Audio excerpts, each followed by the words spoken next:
Hey guys, it's me, Tamara. I just wanted to come to you guys today, say I miss you guys. Last couple of days I hadn't been able to come on. I've been working on the natal chart. And I wanted to just go over just a few little things just so that you're aware and understand what I'm talking about. And that way you'll have an understanding. Okay? A lot of people know what a natal chart is. My daughter is sitting here across from me. I'm just going to be real with y'all. She's sitting here. But you were the main one asking in the car, actually, what is a natal chart? Okay. So I'm going to tell you exactly what a natal chart is. It's a birth chart. And in simple terms, I try to make it as simple as possible. It's like a map of where the planets were located at the time of your birth. That's what it is. The planets, they play a huge part in determining people's personalities. Are you taking notes? Okay. And life events. And it helps, for me, what it did is it helped me discover myself as a person. A lot of times inside, we spend every day with ourselves.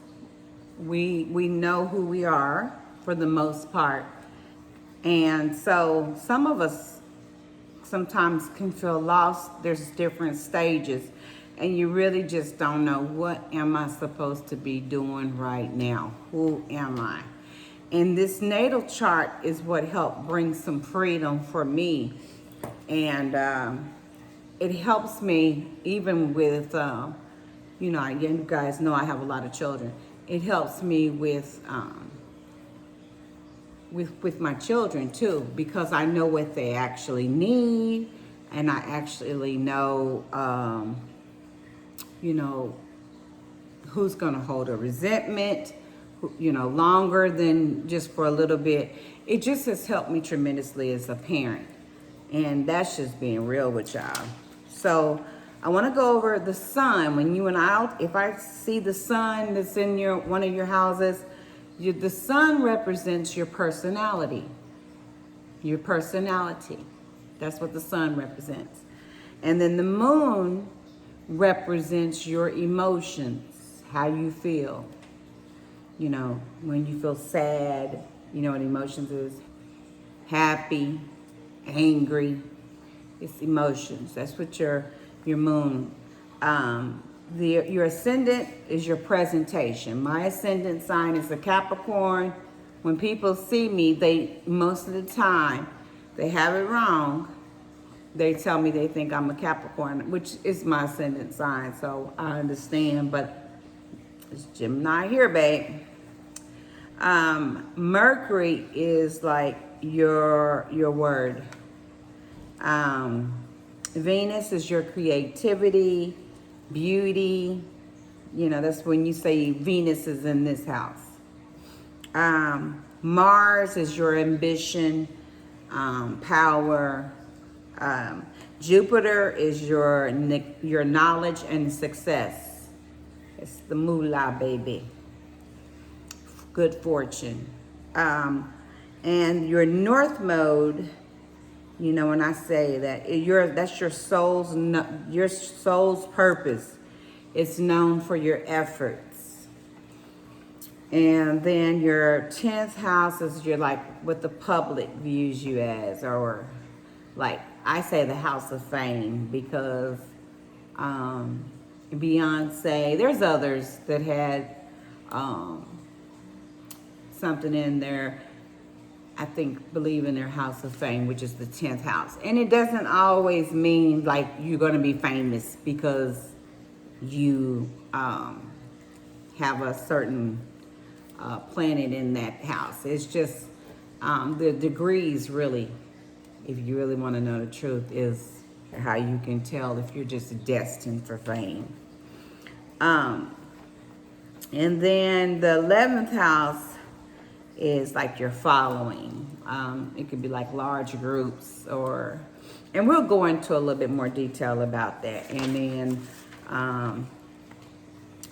then your 12th house, which we'll talk about that as well.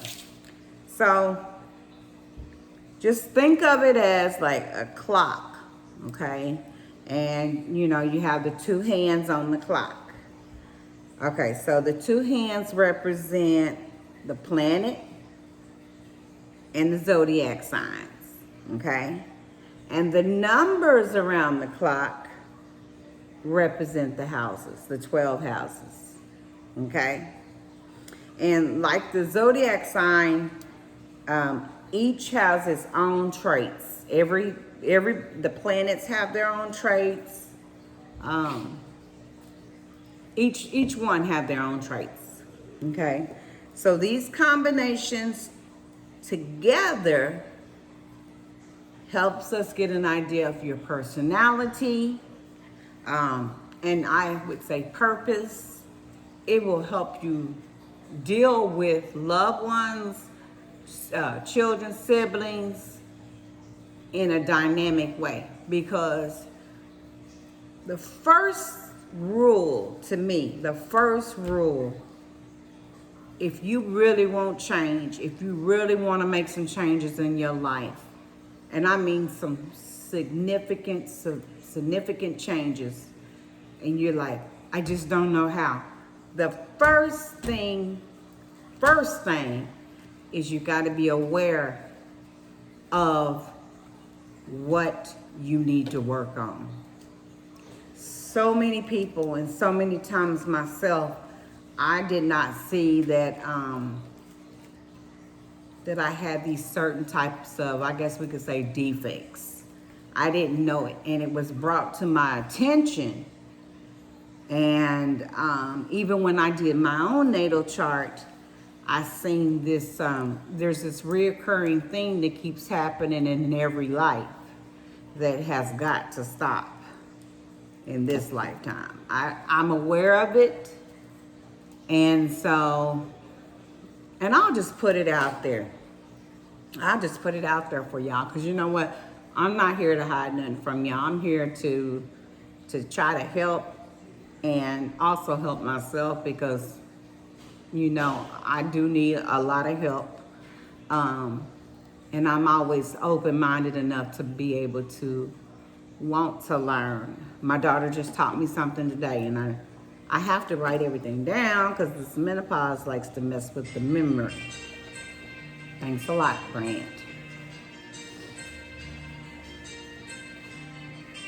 Wonder why it is when we hear just any kind of a beat, we just start moving. But anyway, so where I was at, let's see.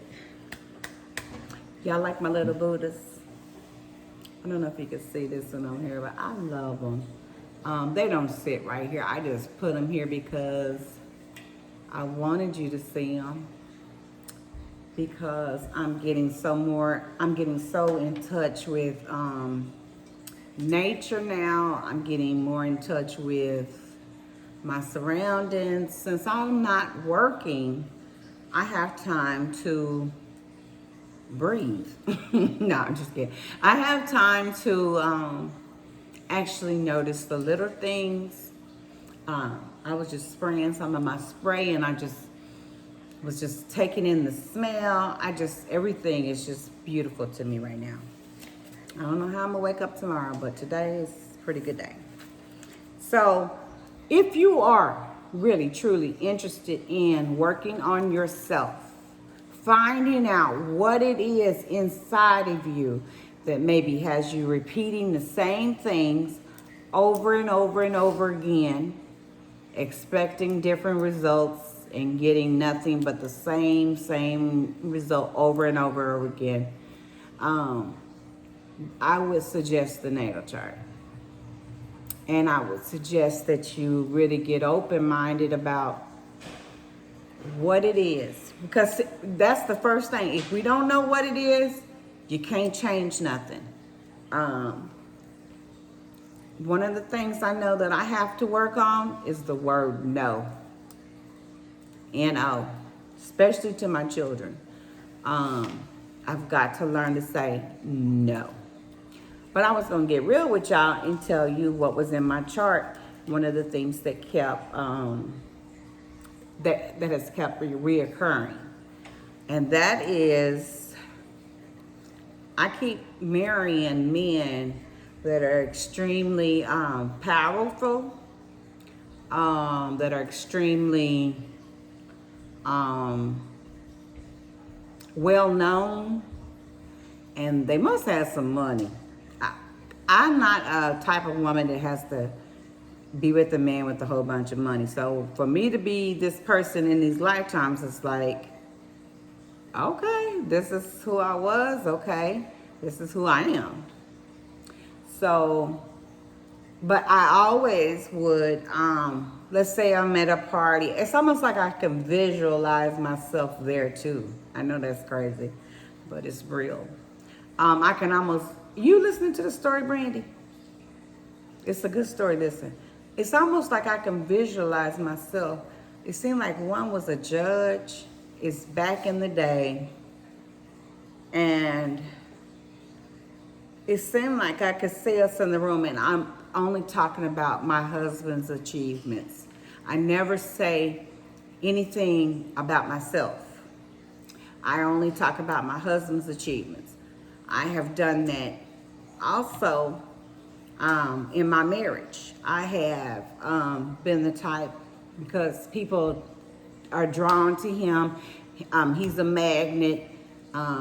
We couldn't even go in the grocery store together because, I mean, I would be in there for the longest because people would talk to him and I'd just be standing there. And I finally just go on and just finish grocery shopping because it would just be that long. And, oh, sorry about that, baby. I mean, just everybody knew him. And I'm not jealous of that. I'm just telling you that that's what I experienced was the men that I had dealt with in the past lives were men of some type of caliber that I always just praise their achievements. When I first read it, y'all, well, it was about 9, maybe 8 years ago when I first read it, I cried like a baby. I did, because it revealed something to me that I knew I had done before. And I thought, God dang, I would do my children's fathers like that. I would do him like that. I would just, oh yes, he sings, he does this. I mean, I would just, and I would just never say anything about myself.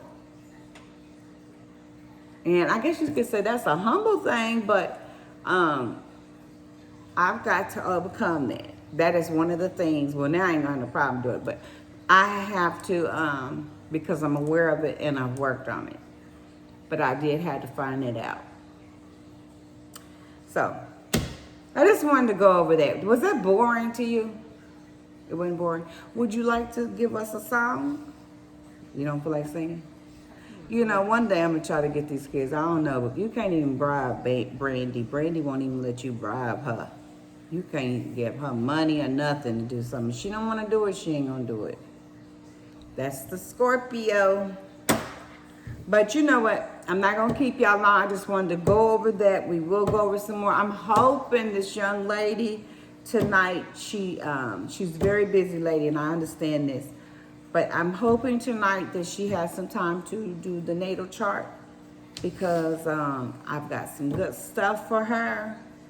And yeah, I'm just excited. So, hey, thank y'all for liking the video. Yeah, y'all know how I feel about that. Subscribing. I have had the same amount of subscribers, I think, for the past 3 weeks since I've been fired.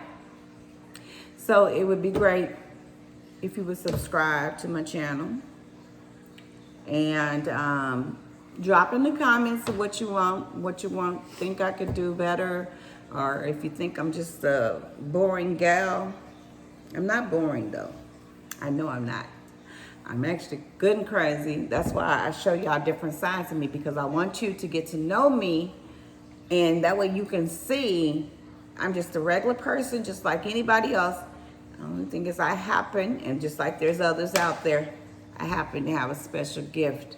Please allow me to use that gift so that I can help whoever wants help. So, aren't they beautiful? Love the dreads, the little locks. All right, I'll talk to you guys later. Hopefully tune in tonight for the natal chart reading. Toodles.